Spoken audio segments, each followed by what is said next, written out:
Olá a todos, sejam muito bem-vindos ao podcast Clínica 360. Aqui apresentamos evidências que impactam a nossa prática clínica com um episódio toda semana. Para não perder nenhuma atualização, já se inscreve no nosso canal, ativa as notificações. Eu sou a Aline, médica de família, trabalho com telemedicina. Eu sou Luciano, médico de família, trabalho atendendo presencial e à distância e também com a supervisão acadêmica do Mais Médicos. E eu sou o Patrick, também médico de família, atuo em consultório próprio. Antes de mais nada, gostaríamos de lembrar que nada do que a gente fala aqui representa as posições das instituições onde a gente trabalha, mas sim a nossa avaliação dos artigos como médicos. As referências dos artigos que a gente vai conversar hoje vão ficar na descrição do canal onde você estiver assistindo esse podcast. Do que a gente vai conversar hoje. O Luciano vai falar um pouquinho sobre medidas não medicamentosas contra a dermatite atópica. A Aline vai falar de um tema bem diferente, que é a proposta de nomenclatura para a síndrome musculoesquelética da menopausa. E eu vou trazer um estudo, uma revisão sistemática sobre a relação de uso de dilmirena, ou DIL hormonal, com câncer de mama. Bora começar pelo meu, então. Esse estudo saiu no Arquivos de Ginecologia e Obstetrícia em 2023 e tenta trazer essa relação, se existe uma relação entre o uso de dilmirena, ou DIL hormonal, com câncer de mama. É uma revisão sistemática. Eu acho interessante que a primeira frase dos autores já me traz um pouco da visão deles. Eles falam que com 2,3 milhões de novos casos por ano, câncer de mama é o câncer mais comum em mulheres. Até aí acho que está tudo bem. E eles falam que ainda bem que a mortalidade tem caído muito devido às grandes políticas de triagem e mamografia populacional que a gente tem feito. Que de cara assim já é uma coisa que me parece que a gente está conversando de coisas diferentes, mas tudo bem, a gente pode conversar desse em outro dia. Foi uma revisão sistemática, então dois pesquisadores buscaram independentemente o Medline, Basic, Cochrane, Sinal, Web of Science, Clinical Trials e outros lugares. Acharam 326 artigos, dos quais 10 apenas foram incluídos. 6 eram estudos coorte, 3 eram estudos de caso controle e 1 uma revisão sistemática também. O resultado primário de todos os estudos foi a ocorrência de câncer de mama na população.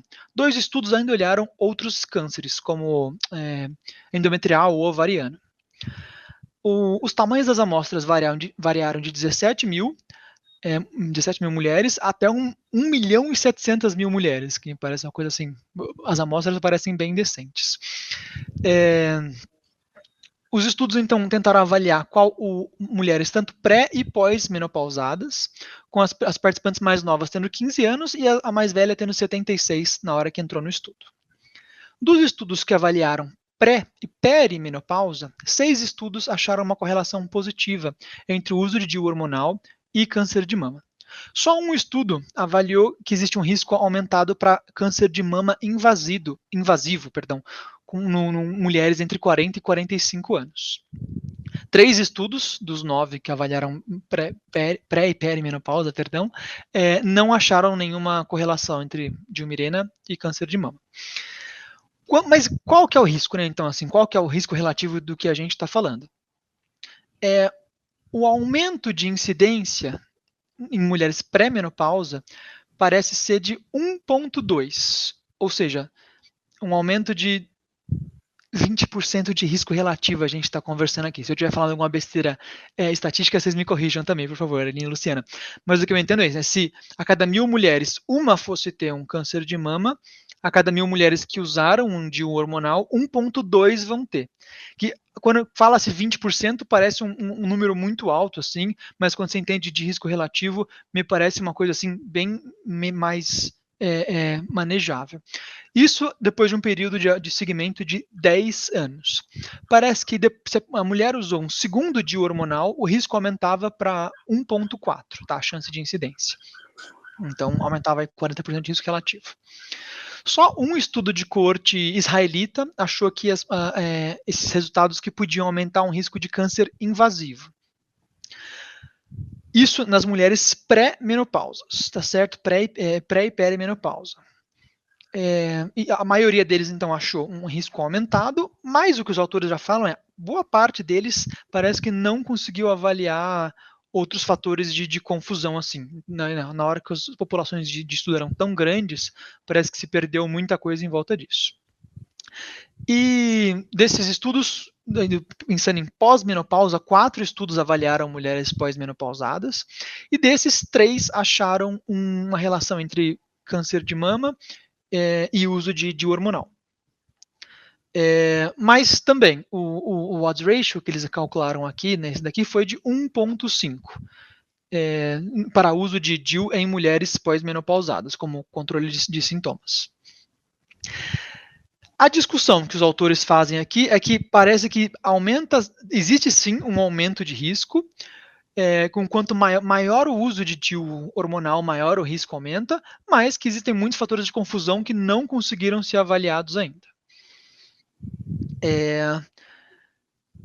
O que os autores também levantam ainda de uma maneira importante se as mulheres, se você está avaliando uma paciente que tem uma população com alto risco de câncer de mama pessoal, talvez você deva levar isso em consideração e entender que isso pode aumentar ainda mais. De populações gerais, eles ficaram bem em cima do muro de achar que não é para recomendar.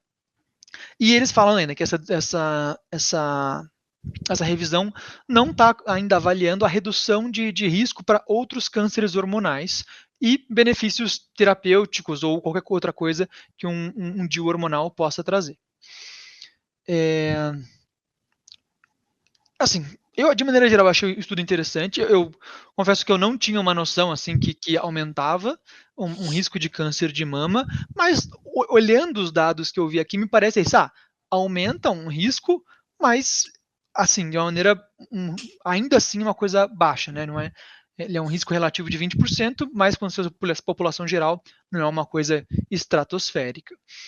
E, para mim, uma coisa que acaba sendo bem importante, que eu acho que não foi avaliado aqui, ele avaliou a incidência de câncer de mama, mas ele em nenhum lugar ele avaliou morbimortalidade, assim, então não foi avaliado a qualidade de vida das mulheres ou a mortalidade se aumentou ou diminuiu com esse tipo de tratamento. Então, os próprios autores levam isso em consideração, tá? Não sou eu falando também, os próprios autores acham que isso é uma limitação deles.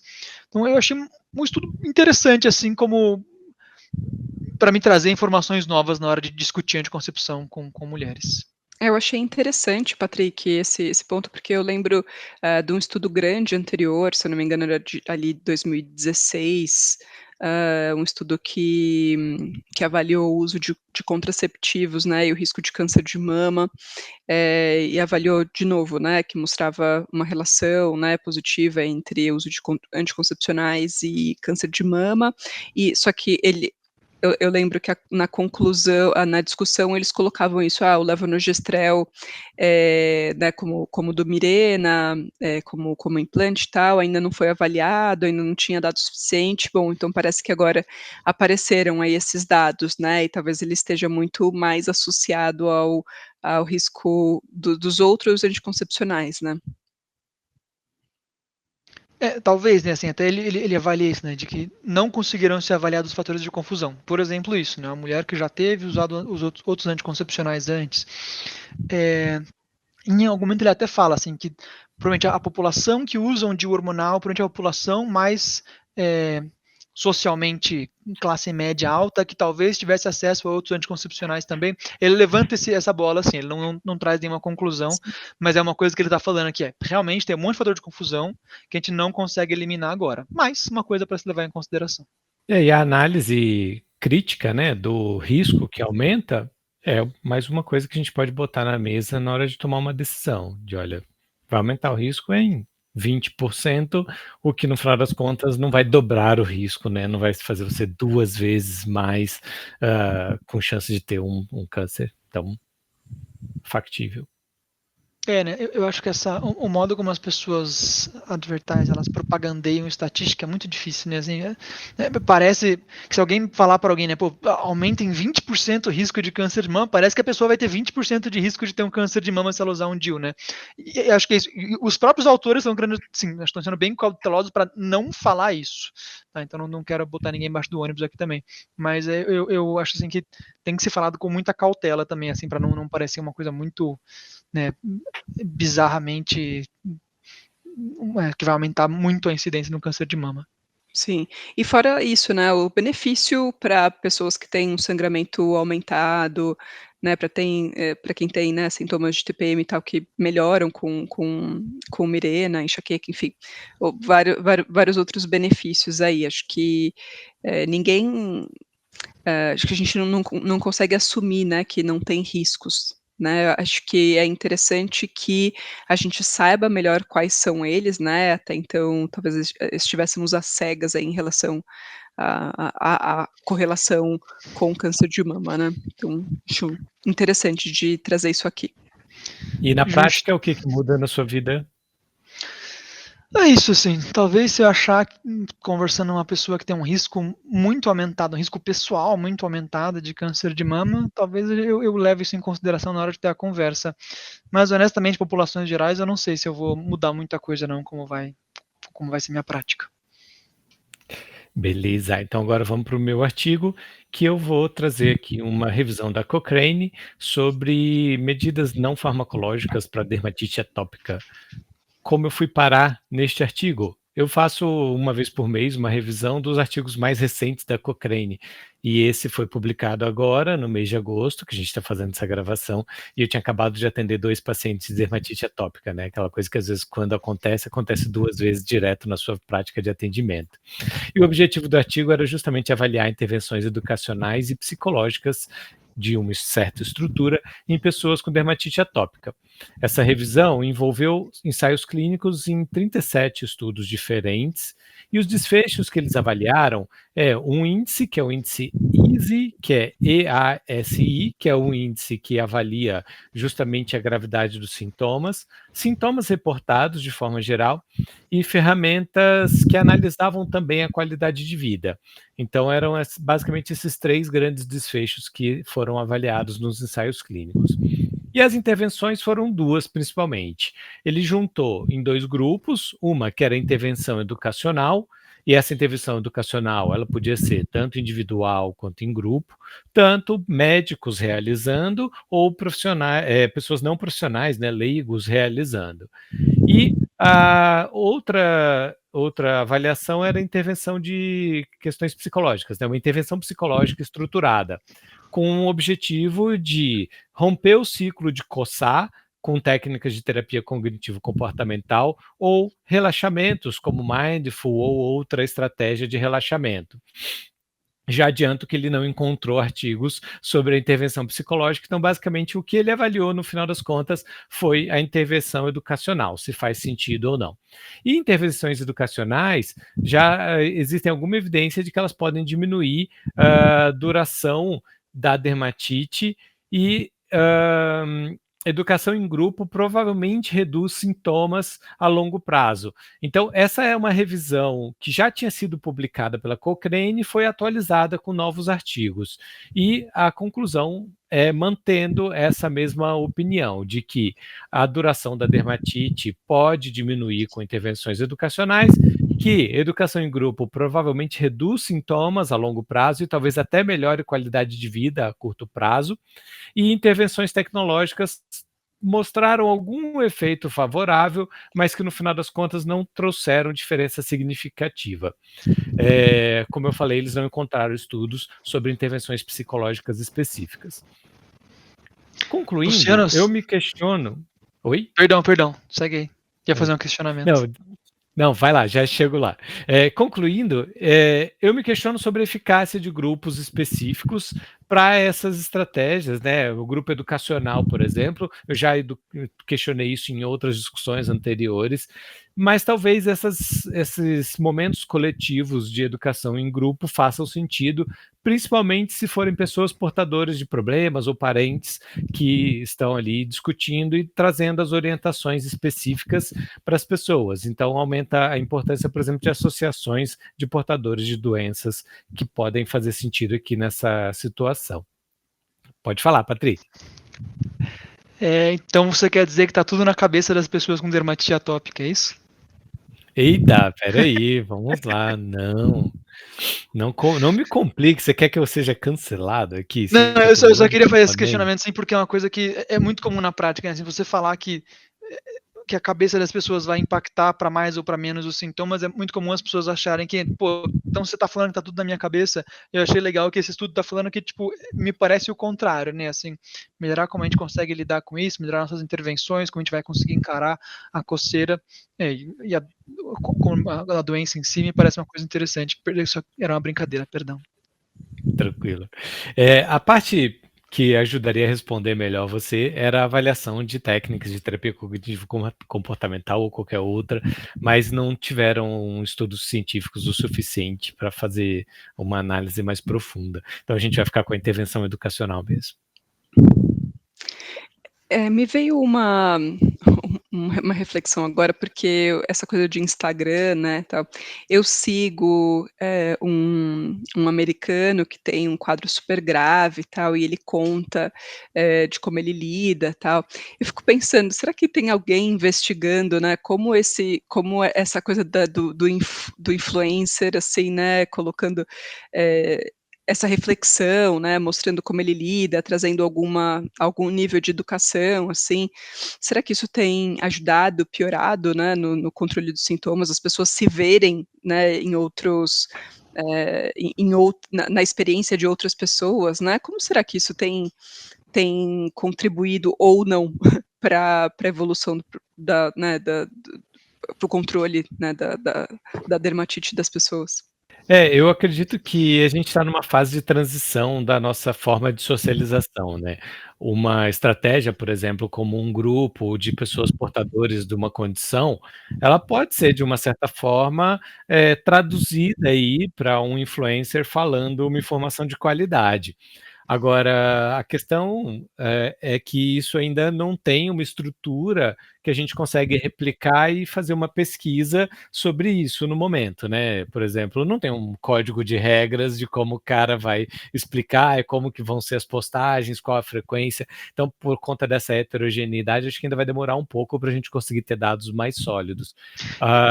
Nesse artigo ele fala de intervenções tecnológicas numa forma geral, mas todas as intervenções eram focadas em, por exemplo, sites de educação. O cara ia lá e estudava quais são os cuidados com a pele e tal. Então, esse parece que não faz muito sentido, mas não me recordo de ter visto nada com semelhança a um influencer, por exemplo, no TikTok. Mas pegando a ponto do que a Aline falou, assim, de influencers, né, assim, e conteúdos de mídias sociais, acho que um grande problema desse, a gente já conversou isso em outros lugares, que o algoritmo, ele sempre vai priorizar o que é extremo, né, assim, você tem uma interessante, sei lá, comecei a escalar recentemente, aí você busca um vídeo de escalada, você aprende a técnica na parede, aí no dia seguinte é tipo, como a pessoa já sobe a parede. No terceiro dia você tá vendo um cara subir o Everest sem corda, assim, né? Então, independente do que você estiver olhando em redes sociais, ele vai sempre te jogar para um extremo, né? E acho que, de novo, né? Me parece que os bons conteúdos, né, o meio termo, a coisa razoável, ela é muito não extrema, né? Assim, ela é muito sem chavões e ponderada e não vai ter grandes lacrações. Então, honestamente, o algoritmo vai sempre pular esses lugares. Se esse cara faz um bom trabalho, assim, né? Se ele é um cara interessante, tomara que ele seja e tomara que ele tenha muitos seguidores. Mas a chance é de que você conseguir buscar uma informação de qualidade no Instagram ou em alguma rede social e que ela vá viralizar é muito menor do que você, né, seguir uma pessoa que passa o couve de batata no seu cotovelo que você nunca mais vai ter, né, dermatite. Então eu confesso que eu não sei se eu confio muito em redes sociais como disseminação de conteúdo. E fora o movimento mercadológico, né, que é complicado também, que os algoritmos também buscam a questão financeira de retorno, então é isso. Sim, acho é uma boa reflexão, né, porque os nossos pacientes estão olhando para isso, né, acho que vale pensar, vale trazer para a mesa. Para concluir a minha prática, eu vou fazer uma coisa que acho que vai ajudar a desvendar isso num futuro. Eu vou buscar referência de associação de portadores de dermatite atópica para saber se tem alguma informação de qualidade e poder recomendar para os meus pacientes. A gente acaba sempre tendo que fazer esse trabalho, né, de curadoria da informação de uma certa forma antes de oferecer. Mas é isso. Vamos para o próximo? Bora descobrir o que é isso que a Aline vai trazer hoje, Lu, porque eu tô muito curioso. Eu não sei nem o que é isso, também. não. Pois é. Então, é um artigo bem recente, foi publicado numa revista que chama Climateric. Então, é um grupo americano que está fazendo uma proposta de nomenclatura do que eles estão chamando de síndrome musculoesquelética da menopausa. Então, é um artigo de revisão, tá? Então, é uma revisão narrativa, assim, né? Não é uma revisão sistemática, que introduz essa proposta desse termo. Eles fizeram uma. Enfim, pegaram, né, na literatura o que tinha disponível sobre esses efeitos da diminuição de estrógeno no sistema musculoesquelético durante a transição menopausal. Então, eles trazem essa proposta, né, de termo para descrever um conjunto de sinais e sintomas musculoesqueléticos que estão relacionados à perda ou redução de estrógeno durante a menopausa, fazem um contraponto com a definição de síndrome geniturinária, que foi descrita em 2014 e que engloba os sintomas de secura vaginal, queimação, irritação, falta de lubrificação, bem como esses sintomas urinários, né, de urgência miccional, disúria e tudo de repetição. Pelos dados que eles levantaram, eles estão dizendo que essa síndrome, né, uma vez, né, esses sintomas englobados aí, né, nessa síndrome, afetaria 70% das mulheres de meia idade, com 25% delas experimentando até sintomas graves.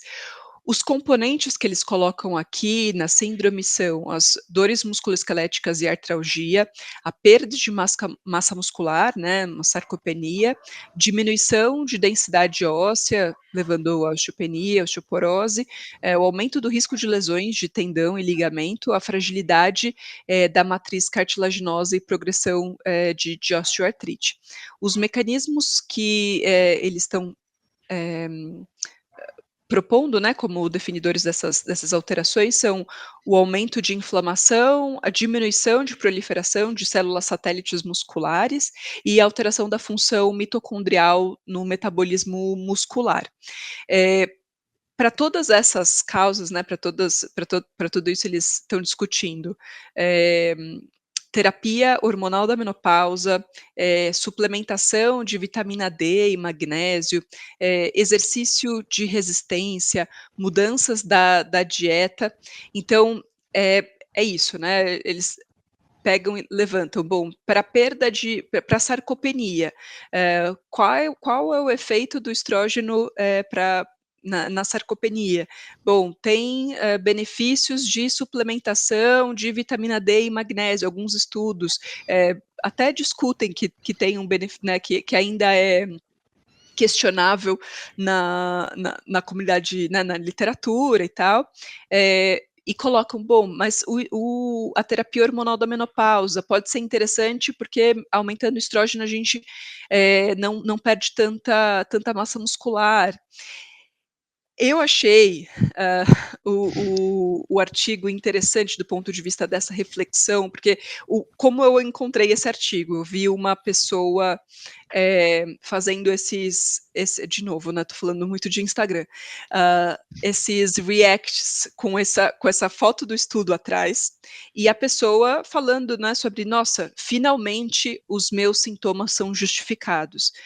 Finalmente tem alguém olhando para isso, muito obrigada, doutora Vogel aqui, que faz esse estudo, porque agora eu consigo saber o que de fato está acontecendo. E parte da discussão que os autores trazem é justamente de que esse nome pode ajudar médicos e pacientes a entenderem o que é que está acontecendo em relação, né, a dores. As pessoas, as mulheres, né, passando por isso, né, por um lado, se sentem invisibilizadas quando se queixam de uma queixa osteomuscular. Os médicos, por outro lado, minimizam isso porque, bom, isso é do envelhecimento, não fazem de fato uma correlação com o que pode estar acontecendo, né, da transição menopausal. Então, o estabelecimento de uma nomenclatura pode ajudar a juntar essas duas visões, assim, e trazer benefícios, para os sintomas, né, e para novos estudos e tal. Agora, a maneira como ela coloca, né, essa revisão eu consideraria bastante enviesada, assim, né, sobre todos esses aspectos, né, que eu falei. Então, a inflamação, a fragilidade da matriz cartilaginosa, o aumento do risco de lesão, a dor, né, a artralgia, ela sempre está fazendo um contraponto de coisas que a gente já sabe que talvez não faça tanto sentido. Então, sei lá, diminuição da densidade óssea, o tratamento com hormônio, né, não, o benefício não supera o risco, né, o risco cardiovascular associado, e outros riscos, né, a gente já tem estudos nesse sentido que ela não está levando em conta. Então acho um pouco problemático nesse sentido, mas me pega, no sentido dessa nomenclatura talvez ser necessária mesmo, né, para pensar, para aproximar tanto, né, a preocupação dos pacientes, quanto a maneira como eu interpreto, né, uma queixa osteomuscular nessa faixa etária. Comentário. Puxa, Vamos lá. vai lá, Patrick. Eu ia falar que bateu alerta aqui de disease mongering, né? Criação de doença, né? Eu entendo e concordo muito com essa visão de aproximar, mas eu iria um pouco antes do por que a gente está tão afastado dos processos, né? A gente não pode simplesmente falar que a pessoa que está envelhecendo e tem alguns problemas que estão relacionados ao processo de envelhecer não precisa de uma atenção, não precisa de algum cuidado, não precisa de algum manejo específico para a gente poder lidar com todos esses processos, né? Então, acho que eu fico muito preocupado, que para mim me parece um pouco a mesma questão da andropausa, e daqui a pouco é reposição hormonal que vai resolver, e aí no final é a vitamina D, e eu tenho uma birra com vitamina D, todo mundo já sabe. Então, são problemas que eu fico bem alerta, e eu vou aproveitar o gancho. No próximo episódio eu vou trazer uma discussão sobre uma possível forma da gente manter, por exemplo, massa muscular, para a gente melhorar a massa muscular com aumento de ingesta de proteína. Então, acho que são coisas que a gente vai ter que ir buscando evidências de como que a gente faz para envelhecer melhor no final das contas. Dar o nome pode ser uma estratégia num nicho específico, ou numa situação onde a gente vive um afastamento dessa relação, como que a gente acontece isso no dia a dia. Mas eu fiquei meio preocupado como disease mongering no final. Eu ia fazer um comentário bem parecido, Mert. Primeiro ponto ali, né, que eu tava assim, crente que você ia trazer aqui a receita de bolo que a gente tinha que aplicar para todas as mulheres da menopausa e ia dar certo para todo mundo. Tô muito frustrado que não foi isso. Segundo ponto é que é bem isso, assim, eu tô pensando na minha cabeça, tem uma correlação com fibromialgia, né? Assim, vamos considerar que tudo que essa mulher tá falando seja realidade, isso acontece mesmo. Beleza, mas assim, a gente não tem que fazer, tipo, 50 coisas antes, né? Assim, e que geralmente essas coisas vão fazer com que a qualidade de vida melhore, que a pessoa, né, tenha uma vida mais saudável e ela vai sofrer menos. E aí, né, talvez naquele 1% das pessoas que fez tudo isso e continua sofrendo, a gente acha que existe mesmo uma condição. Então, minha dificuldade, mais ou menos como o Luciano está falando, é isso também. Se a gente fala desse nome, aí todo mundo que tem qualquer doencinha, ou qualquer, sem doencinha ruim, né, um termo é pejorativo, mas qualquer sintoma, vai falar, tá aqui a explicação dos meus sintomas, é por isso que eu tô ruim. E é isso, né? Eu tenho a impressão que, de novo, a gente falou no artigo de TDAH um tempo atrás, você falar que a pessoa tem uma doença, para algumas pessoas facilita e a pessoa se sente mais empoderada para lidar com aquilo, mas para muitas dá uma sensação de alívio, tipo, ufa, então não sou eu. O problema é a doença.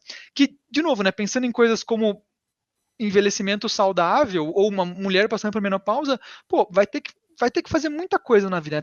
A gente, como ser humano, ser a pessoa física, vai ter que fazer coisas para envelhecer saudável, para fazer coisa em volta disso. E eu fico muito preocupado. A gente falar que tem uma doença, a pessoa se desresponsabiliza e piora o quadro.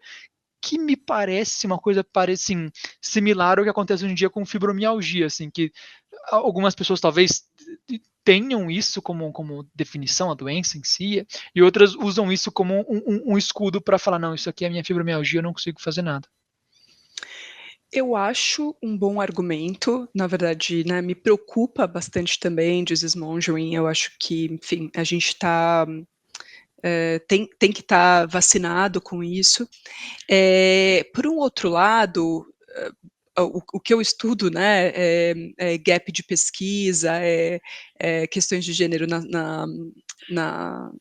na ciência e na pesquisa científica, e questões sexo-específicas, né, especialmente para mulheres.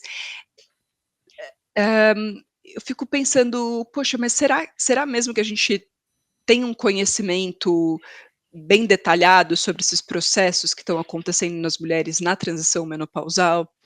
Eh, então, eu fico assim, talvez nomear não seja a melhor resposta, mas, sei lá, se cientificamente abrir possibilidades da gente estudar mais a fundo o quanto esse processo está afetando, né, a saúde osteomuscular das mulheres, eu gosto desse tema nesse sentido, assim, de que talvez a gente não conheça profundamente ainda tudo o que está acontecendo, porque as queixas relacionadas, né, a questões osteomusculares é bastante prevalente, a gente não consegue nomear e tratar eficientemente, né, na prática a gente vê mesmo muitas mulheres com queixas osteomusculares, tal, né, bem como a gente vê homens, né, mas, talvez, será que a gente entende exatamente, né, o que está acontecendo? Não tem relação com a transição menopausal? Tem relação?